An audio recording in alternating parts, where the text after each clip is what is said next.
बेटा last time हमने discuss किया था स्पीड को। आज बेटा हम वेलोसिटी को डिस्कस करते हैं। वेलोसिटी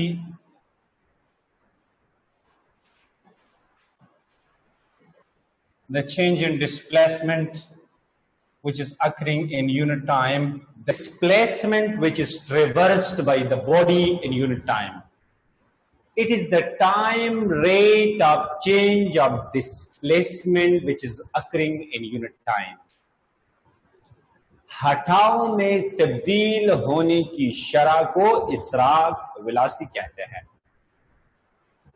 कि किस रफ्तार के साथ डिस्प्लेसमेंट में चेंज आता है, that is called velocity. Remember one thing, that is velocity is nothing but directed speed is called velocity. Directed speed is called velocity. जो directed speed होता है ना, इसी को हम क्या कहते हैं, velocity हम कहते हैं। Raise your hand, शाबाश, if you are listening me, शाबाश। Okay. So directed speed is called velocity. Speed को जब आप डायरेक्शन दे दें तो फिर क्या बनता है, वो वेलोसिटी बनता है। एक बात याद रखो बेटा, for rectilinear motion, rectilinear motion is that motion which is on straight line. Rectilinear motion के लिए हमारे साथ वेलोसिटी का मैग्नीट्यूड और स्पीड का मैग्नीट्यूड दोनों क्या होते हैं, बराबर होते हैं। फॉर कर्विलिनियर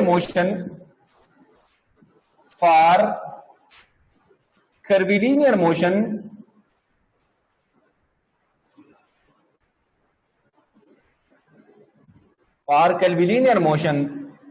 स्पीड का मैग्नीट्यूड ज्यादा होता है वेलोसिटी के मैग्नीट्यूड से। एंड हेंस इन कंक्लूजन हम कह सकते हैं कि स्पीड का मैग्नीट्यूड वेलोसिटी के मैग्नीट्यूड के या तो बराबर होगा या इससे क्या होगा, ज्यादा होगा। अगर हमारा मोशन स्ट्रेट लाइन के ऊपर हो फिर वेलोसिटी और स्पीड का मैग्नीट्यूड सेम होगा। अगर कर्व पाथ पे हो तो फिर जनाब स्पीड का मैग्नीट्यूड क्या होगा, ज्यादा होगा, और वेलोसिटी का मैग्नीट्यूड क्या होगा बेटा, वो कम होगा बेटा। सो मेरे कहने का मतलब ये है कि वेलोसिटी असल में उस डिस्प्लेसमेंट को कहते हैं जो कि यूनिट टाइम में क्या हो जाए, शाबाश, वी कैन से ट्रेवर्स हो जाए बेटा। याद रखो बेटा, अगर रेक्टिलिनियर मोशन हो तो फिर स्पीड और वेलोसिटी दोनों का मैग्नीट्यूड क्या होगा, शाबाश, वी कैन से सेम होगा। अक्सर लोग कहते हैं the magnitude of the velocity is the same as the speed. मैं कहता हूं कि ये बात हर वक्त सही नहीं होता है, ये सिर्फ उस हालत में सही होता है, उसी वक्त ये बात ठीक है जिस वक्त बॉडी बिल्कुल स्ट्रेट लाइन के ऊपर हरकत करे, यानी खत्ते मुस्तकीम के ऊपर हरकत करे। रेक्टिलिनियर मोशन अगर वो परफॉर्म कर सके तो फिर उसी वक्त the magnitude of the velocity should be the same as the magnitude of speed, otherwise the magnitude of speed should be greater than the magnitude of velocity. इन चीजों को डिस्कस करने के साथ so many questions arise over here, and hence we can say that is velocity is a vector physical quantity and its unit is the same as the speed and its dimension is also the same as the speed.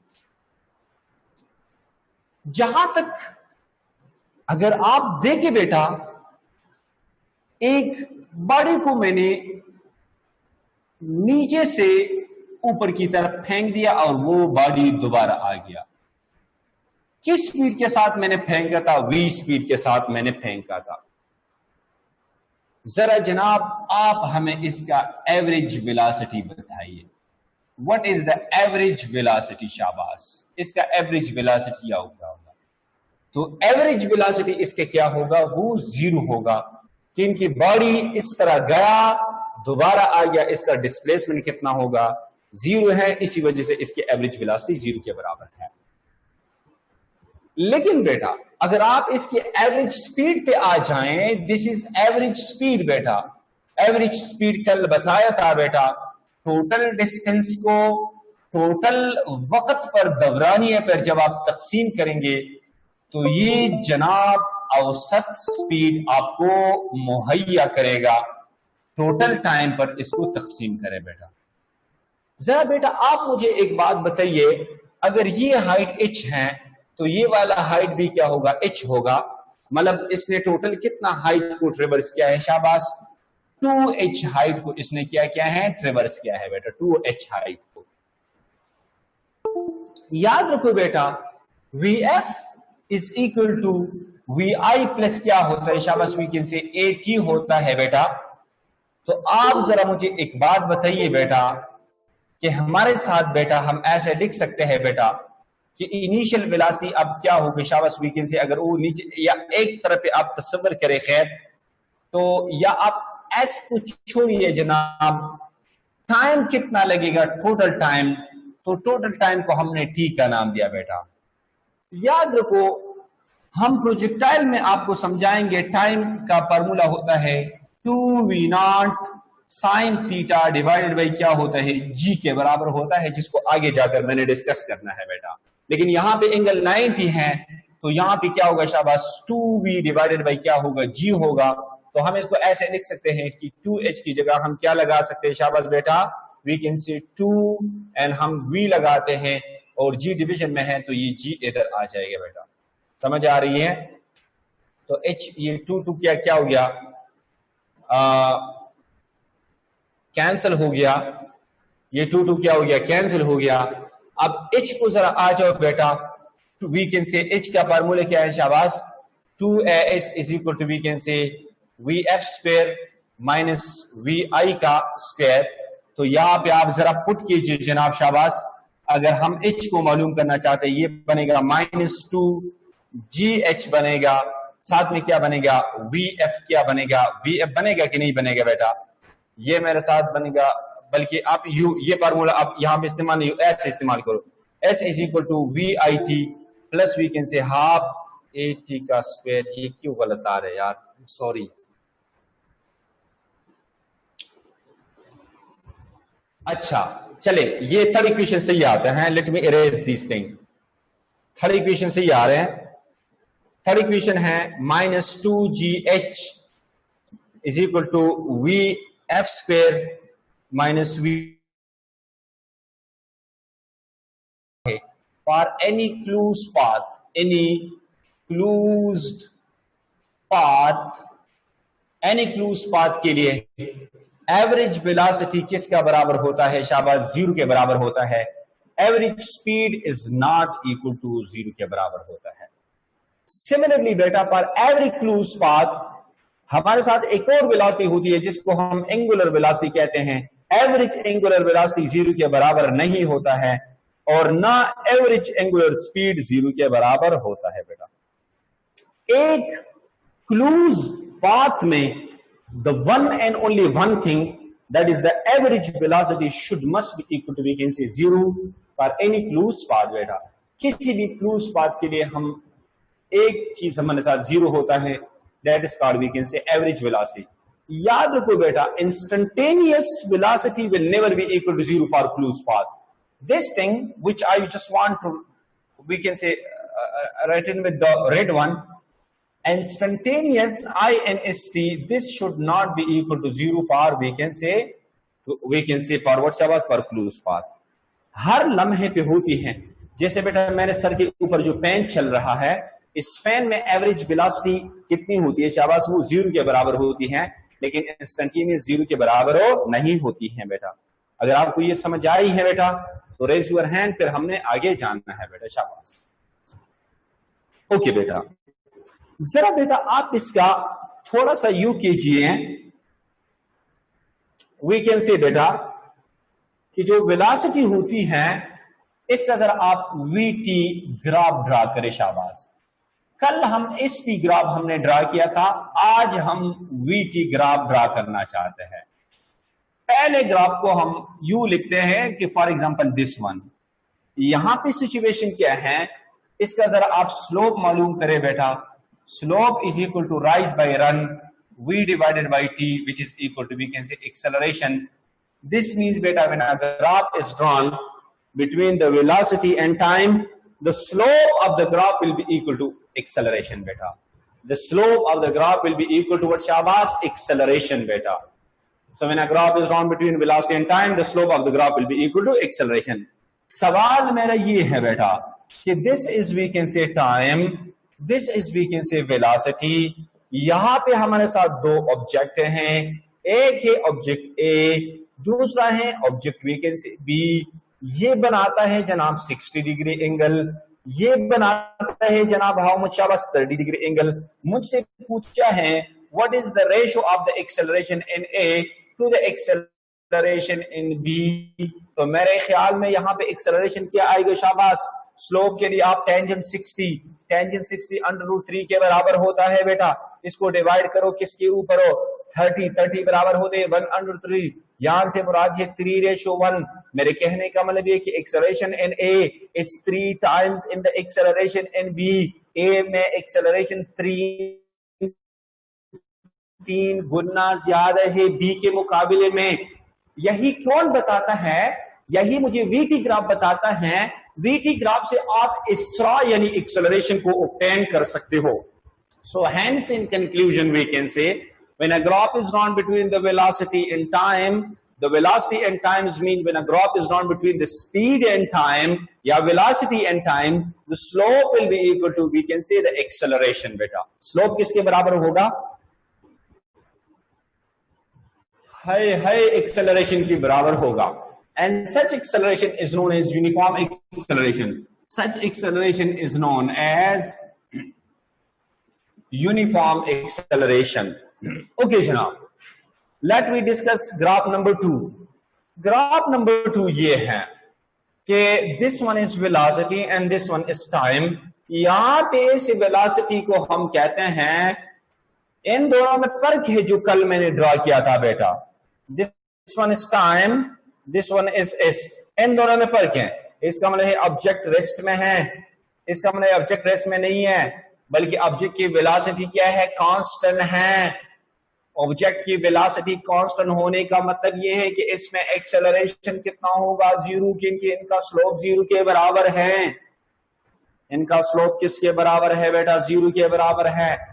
This means बेटा uniform velocity, यहां भी velocity वक्त के साथ साथ बढ़ रहा है, यूनिफॉर्मली इंक्रीज हो रहा है, ये कांस्टेंट है। यूनिफॉर्म वेलोसिटी में एक्सेलरेशन तो हो सकती है पर कांस्टेंट वेलोसिटी में एक्सेलरेशन नहीं होती है। समझ में बात आ रही है, क्लियर है? ओके जनाब, चले तीसरे नंबर पे हम डिस्कस करना चाहते हैं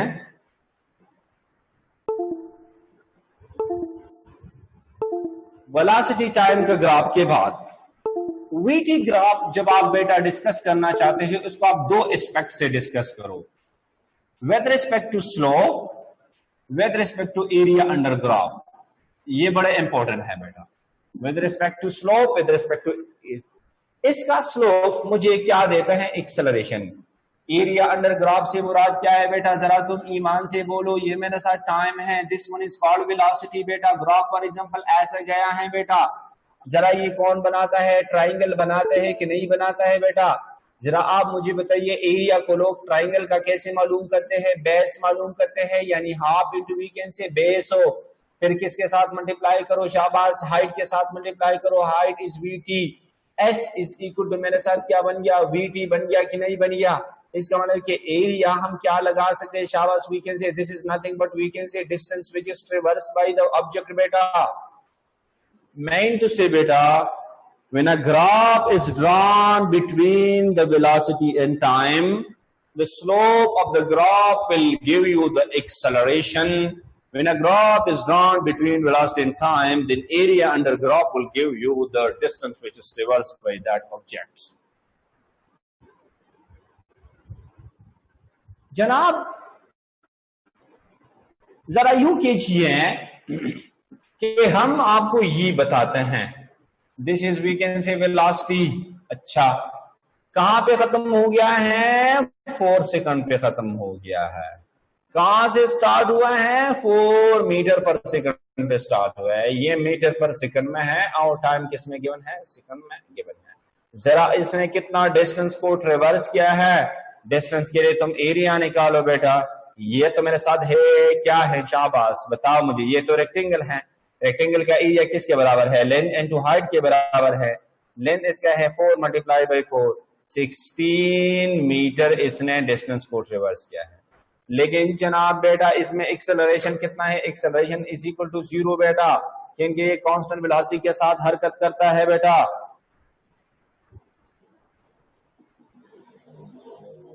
इसका मतलब ये है बेटा कि जहां पे एक्सेलरेशन होती है उधर वेलोसिटी में चेंज आनी चाहिए। अदरवाइज कोई बॉडी अगर डिस्टेंस ट्रेवर्स करता है तो जरूरी नहीं है कि इसमें एक्सेलरेशन हो। This is called we can say VT graph बेटा। समझ आ रही है बेटा? अगर यहां तक क्लियर है तो रेज योर हैंड, शाबाश। ओके, अब बेटा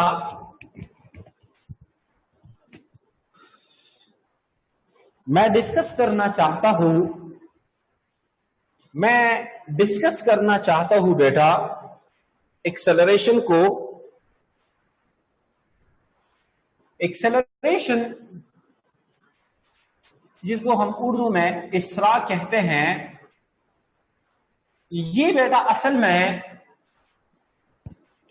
चेंज इन वेलोसिटी होती है which is occurring in how many time? In a unit time. Change in velocity which is occurring in how many time? In a unit time is called acceleration. मेरे कहने का मतलब ये है कि acceleration हमारे साथ एक वेक्टर फिजिकल क्वांटिटी है और इसका डायरेक्शन किसके बराबर होगा?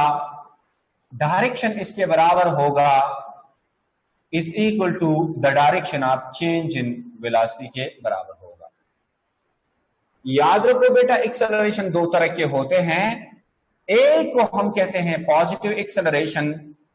पॉजिटिव एक्सेलरेशन तब होगा जब फाइनल वेलोसिटी ज्यादा होती है इनिशियल से, या फाइनल वेलोसिटी और इनिशियल वेलोसिटी का जो डिफरेंस है वो क्या आ जाए? पॉजिटिव आ जाए। या इनिशियल वेलोसिटी और फाइनल वेलोसिटी का डिफरेंस क्या आ जाए जनाब? वो नेगेटिव आ जाए बेटा। या ratio of the final velocity is greater than, शाबाश, divide by initial velocity is greater than, we can say 1 के बराबर आ जाए। इन सारी बातों को हम क्या कहते हैं कि ये पॉजिटिव एक्सेलरेशन है बेटा। ये कौन सी एक्सेलरेशन है? पॉजिटिव एक्सेलरेशन है। दूसरा acceleration is called negative acceleration which is called retardation और डिसेलरेशन, जहां पे फाइनल वेलोसिटी क्या होती है? कम होती है। किससे? शाबाश, इनिशियल वेलोसिटी से। एक बात को दिमाग के तख्ती पर लिखो बेटा, अगर आपका एक्सेलरेशन पॉजिटिव है तो फिर इसका डायरेक्शन और फाइनल वेलोसिटी का डायरेक्शन क्या होगा? शाबाश, सेम होगा। याद रखो बेटा। अगर आपका एक्सेलरेशन नेगेटिव है तो फिर फाइनल वेलोसिटी और इसका डायरेक्शन क्या होगा? शाबाश, वीकेंड से अपोजिट होगा। समझ लीजिए, दिस इज वीकेंड से एक ऑब्जेक्ट है विच इज वीकेंड से एक्सेलरेटिंग बेटा। दैट इज इनिशियल वेलोसिटी इसकी थी 2 मीटर पर सेकंड बेटा। फाइनल वेलोसिटी है इसकी वीकेंड से 4 मीटर पर सेकंड बेटा। टाइम भी कुछ न कुछ दिया है तो एक्सेलरेशन का डायरेक्शन भी ऐसे होगा। अच्छा, दूसरे केस में बेटा, और फाइनल वेलोसिटी का डायरेक्शन भी ऐसा है बेटा। ये मेरे साथ इनिशियल वेलोसिटी इसकी है कितना? शाबाश, 4 मीटर पर सेकंड। फाइनल वेलोसिटी है 2 मीटर पर सेकंड बेटा। याद रखो फाइनल वेलोसिटी तो इस तरह होगी बेटा, इनिशियल एक्सेलरेशन भी कैसे इस तरह होगा बेटा। इसको हम डिसेलरेशन कहते हैं। एक शॉर्ट बात याद रखो बेटा, positive acceleration will be in the direction of final velocity, negative acceleration will be opposite of the final velocity, and generally हम कहते हैं कि acceleration will be in the direction of change in velocity बेटा। समझ में बात आ रही है बेटा? यहां तक क्लियर है? क्लियर है? यस सर, क्लियर है। आगे जाइए। ओके जनाब,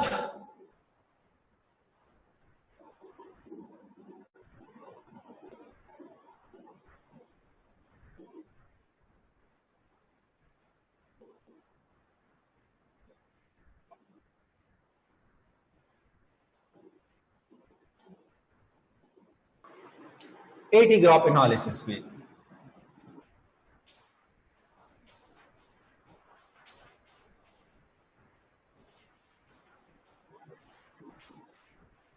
एनालिसिस, एटी ग्राफ एनालिसिस का पहले स्लोप मालूम करें, फिर आप इसका एरिया मालूम करें। क्या मालूम करें? एरिया। स्लोप टाइम एक्सेलरेशन, ऐसे को हम कहते हैं कांस्टेंट एक्सेलरेशन। अच्छा, यहां पे आ जाओ, time and acceleration, uniform acceleration. यहां पे स्लोप किसके बराबर है? Rise by run. So rise is acceleration divided by time which is equal to jerk। किसके बराबर है? जर्क के बराबर है। यहां पे जर्क कितना होगा? शाबाश, जर्क इज इक्वल टू 0। यहां पे जर्क कितना होगा? 0 के बराबर होगा। कांस्टेंट एक्सेलरेशन में कोई जर्क नहीं होता है, यूनिफॉर्म एक्सेलरेशन में जर्क होता है। समझ में बात आ रही है? जर्क है क्या? Jerk is the change in acceleration which is occurring in how many time? In unit time। इसके यूनिट बहुत इंपॉर्टेंट है, that is metre divide by second square, and second तो ये बनेगा metre divide by second cube. This is called jerk बेटा। So the change in displacement is called velocity, the change in velocity is called acceleration, the change in acceleration is called jerk, the change in jerk is called severe jerk, जो कि हमारे course में नहीं है।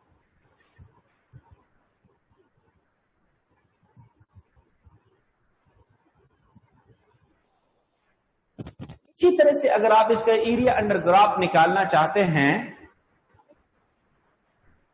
अगर आप इसका area under graph निकालना चाहते हैं,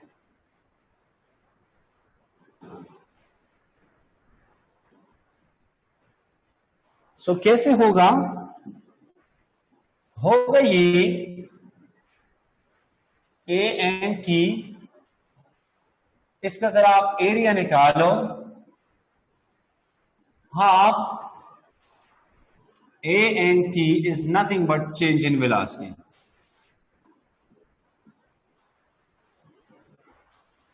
change in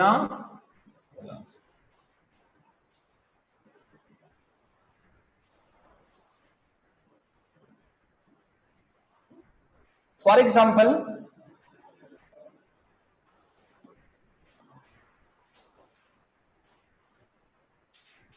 what is the change in velocity? Shabash. So area is equal to half 10 and 11, यहां से आएगा 555 मीटर पर second is the change in velocity। This is the change in velocity। मतलब final velocity से जब हमने initial को minus किया तो कितना चेंज आ रहा है? 55 आ रहा है।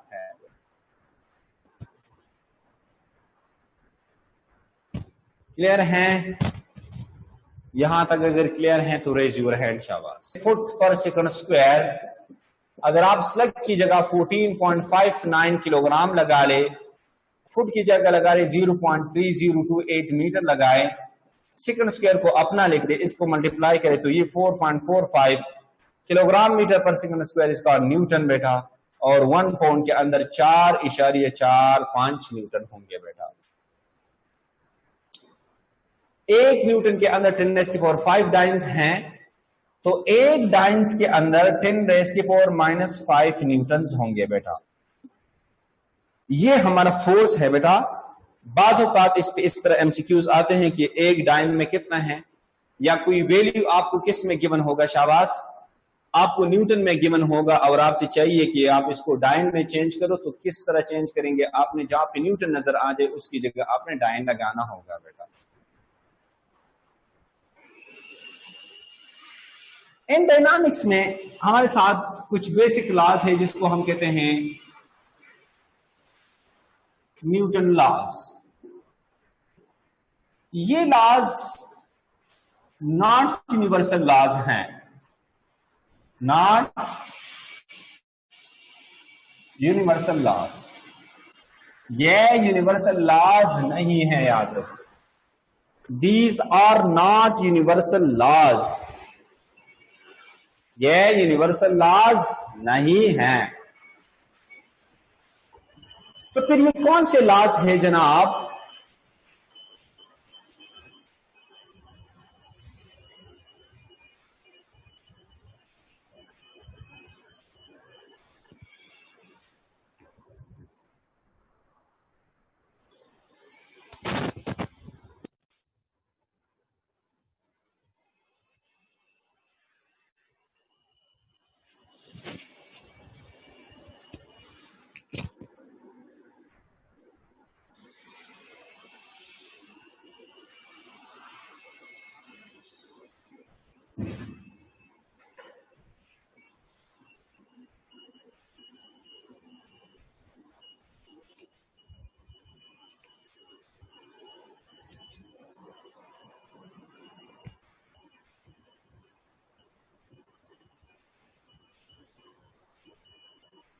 These are not universal laws, ये यूनिवर्सल लॉज नहीं है, because it is only valid for inertial frame of reference, frame of reference। ये सिर्फ inertial frame of reference के लिए क्या हुए? वैलिड है, not valid for non inertial frame of reference, frame of reference इसके लिए वैलिड और नहीं है।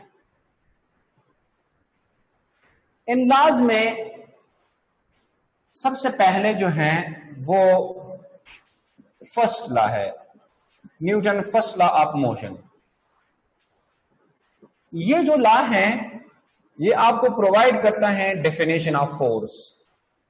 Definition of force: a body at rest will remain at rest and a body in motion will continue its motion. Newton's second law provide you the measurement of force. Newton's first law provide you the definition of force। याद रखो बेटा, ये आपको definition of force provide करता है।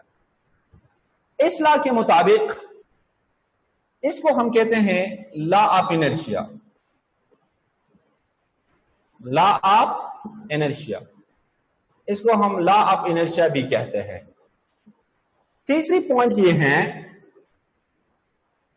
Law of inertia के साथ साथ इसका मैथमेटिकल फॉर्म ये है कि if sum of all forces यानी net force acting on the system is equal to zero vector, this implies that acceleration will also be equal to, we can say zero vector. बेटा ये इसका first law का mathematical form है। First law का ये क्या है? Mathematical form है कि F net force acting on the system is equal to zero, acceleration will be equal to zero. Acceleration zero होने के दो मतलब बनते हैं, या तो वेलोसिटी बिल्कुल जीरो होगी या चेंज इन वेलोसिटी ने क्या होना है? जीरो के बराबर होना। सिमिलरली बेटा न्यूटन सेकंड लॉ में हम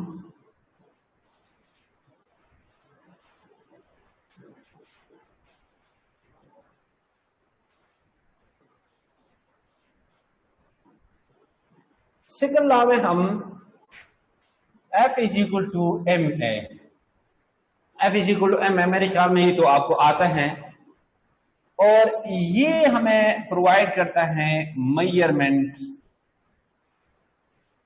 ऑफ फोर्स, मेजरमेंट ऑफ और शाबाश वी कैन से फोर्स। यहां से acceleration is directly proportion to force है, so acceleration is directly proportion to force. इसके बीच में अगर हम ग्राफ ड्रा करेंगे, इसका स्लोप बराबर होगा राइज बाय रन, राइज है acceleration divided by F, and F is equal to M A है, तो F is equal to M A, इसका मतलब है कि ये 1/m के बराबर है बेटा, रेसिप्रोकल ऑफ मास के बराबर है। इसी तरह से बेटा acceleration is directly proportion to क्या है? Acceleration is inversely proportion to mass है, तो this one is called mass this one is called acceleration. इसके बीच में ग्राफ किस तरह बनेगा? हाइपरबोला बनेगा बेटा। तीसरी बात यह है कि when F is kept constant, अगर हम एफ को कांस्टेंट रखेंगे तो फिर ma1 is equal to m2a2, तो हम ऐसे लिख सकते हैं m1 divide by m2 will be equal to a2 divided by a1, यानी for constant force the ratio of mass will be equal to the reciprocal of the ratio of their acceleration. The ratio of masses will be equal to the reciprocal of ratio of their acceleration. इसी तरह से बेटा अगर हम मास को constant रखेंगे, मास को constant रखने से हम ऐसे लिखते हैं कि m1 is equal to m2, acceleration आएगा। अच्छा सर आप mx को मिनिमम पर तकसीम करो, शाबाश। Ratio of maximum to minimum acceleration is 25 divide by 5 से क्या आएगा? 5 आएगा बेटा। That is equal to we can say 5 आएगा। This will be unitless as well as dimensionless. So बेटा in conclusion we can say a maximum के लिए f1 plus f2 divided by m divided by a minimum के लिए हम ऐसे लिख सकते हैं, डिविजन को मल्टीप्लिकेशन चेंज करो, m into we can say f1 minus f2 cancel, तो यहां से क्या आएगा? f1 plus f2 divided by f1 minus f2। जरा चेक कीजिए, शाबाश। Divide by 10 is equal to 5। वही प्रीवियस आंसर आ गया कि नहीं आ गया? इसका मतलब ये है बेटा कि हमारे साथ एक इंतहाई इंपॉर्टेंट फार्मूला बन गया कि ए मैक्स बाई ए मिनिमम अगर हम मालूम करना चाहते हैं तो मेरे साथ क्या होगा? शाबाश। That is equal to we can say f1 plus f2 divide by f1 minus f2। यहां तक क्लियर है बेटा? कनेक्टेड सिस्टम है। यहां पे मैं इसके ऊपर 30 न्यूटन फोर्स अप्लाई करता हूं। ये है A, this one is of B. इसका मास है 3 किलोग्राम, इसका मास है 2 किलोग्राम। अच्छा, what is the acceleration in A? Acceleration in A क्या होगा? शाबाश। एक्सेलरेशन इन ए से मुराद है F divided by M. F divided by M से क्या मुराद है? जी शाबाश। एफ डिवाइडेड बाई एम से मुराद ये है इन दोनों का मास, क्योंकि ये अगर भारी हो गया तो फिर इसको खींचना मुश्किल होगा, तो ये भी कम हो जाएगा। तो आपने एफ से मुराद है 30 डिवाइड बाई 3 प्लस 2 5 आएगा, तो यहां से आएगा 6 मीटर पर सेकंड स्क्वायर। याद रखो बेटा, 6 मीटर पर सेकंड स्क्वायर एक्सेलरेशन इन ए। इस एक्सेलरेशन इन बी कितना होगा? 30 डिवाइड बाई 5 वही आएगा, 6 मीटर पर सेकंड स्क्वायर आएगा। मेरे कहने का मतलब ये है कि कनेक्टेड सिस्टम में रेशियो ऑफ एक्सेलरेशन ऑफ ए तो एक्सेलरेशन ऑफ बी बराबर होगी 1:1 कनेक्टेड सिस्टम में। ये 30 न्यूटन फोर्स में यहां पे अप्लाई करता हूं। अस्सलाम वालेकुम बेटा, एक मिनट सब्र करो। Force which is applied on A मालूम करना चाहते हैं तो इसका फार्मूला है m इंटू ए बेटा। तो मास इसका कितना है? 2 है बेटा। 2 मल्टीप्लाई बाई 6 से कितना बनेगा? शाबाश, 12 न्यूटन बनेगा बेटा।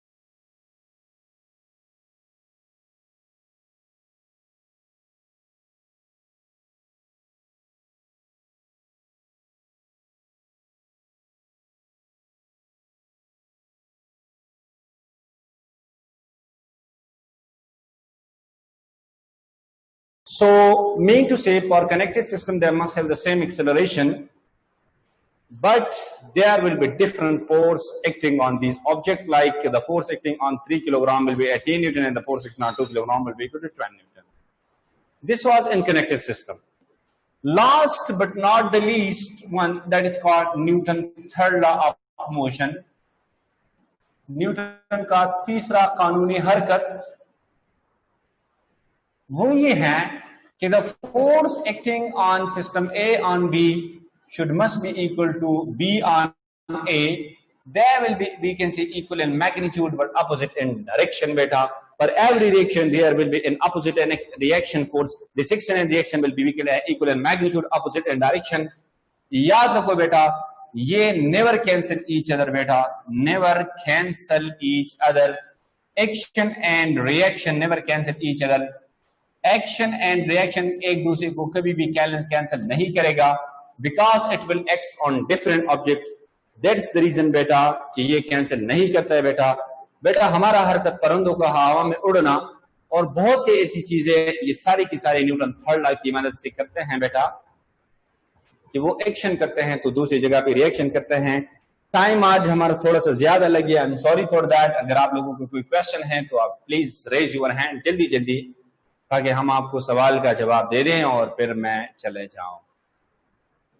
जी हुस्ना.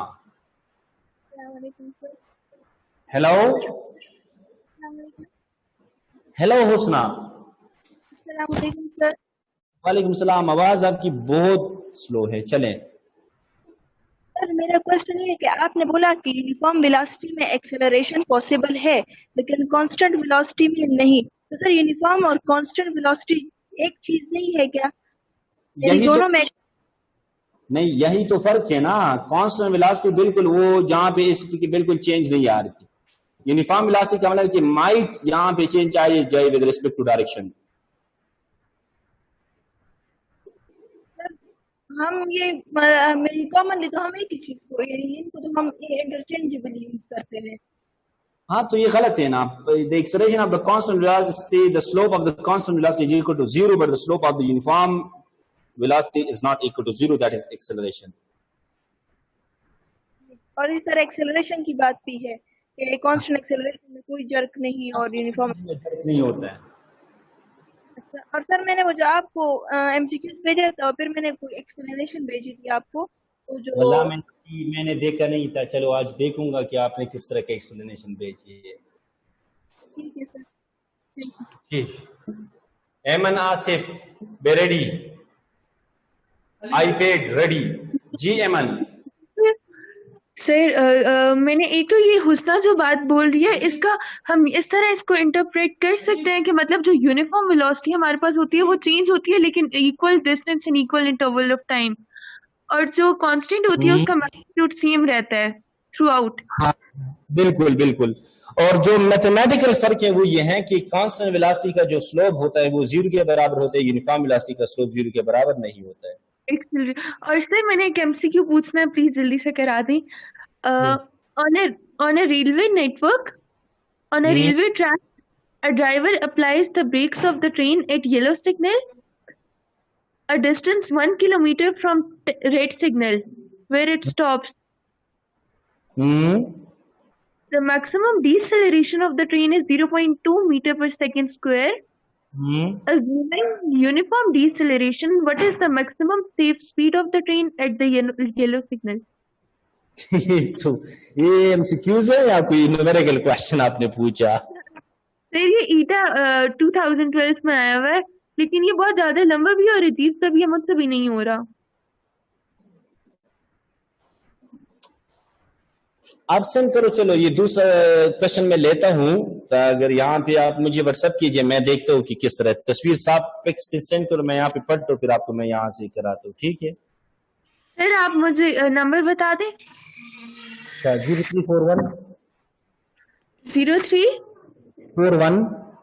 41 943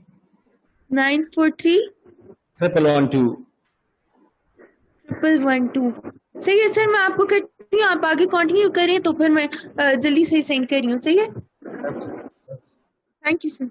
ओके वेलकम.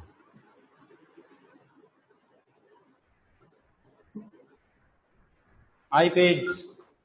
सर अस्सलाम वालेकुम. वालेकुम सलाम.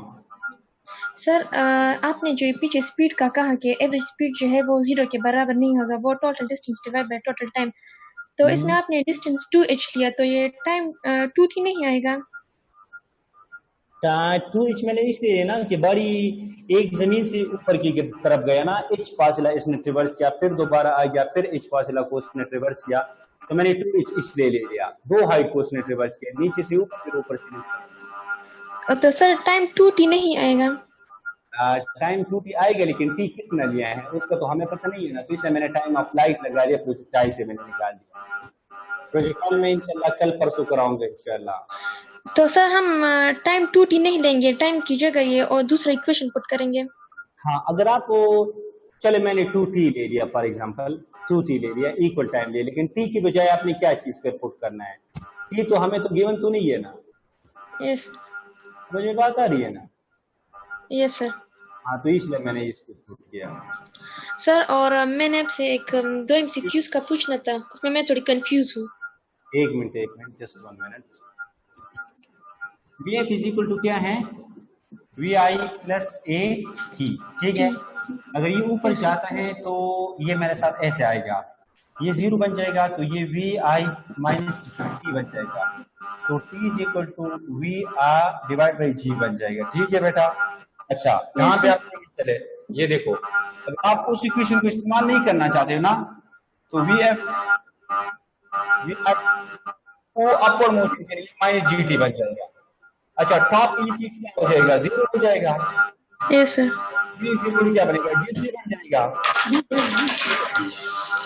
G बन जाएगा। सर आपकी आवाज नहीं है।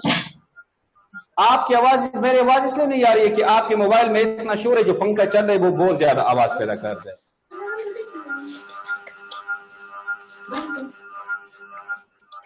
हेलो सर अभी आ रही है।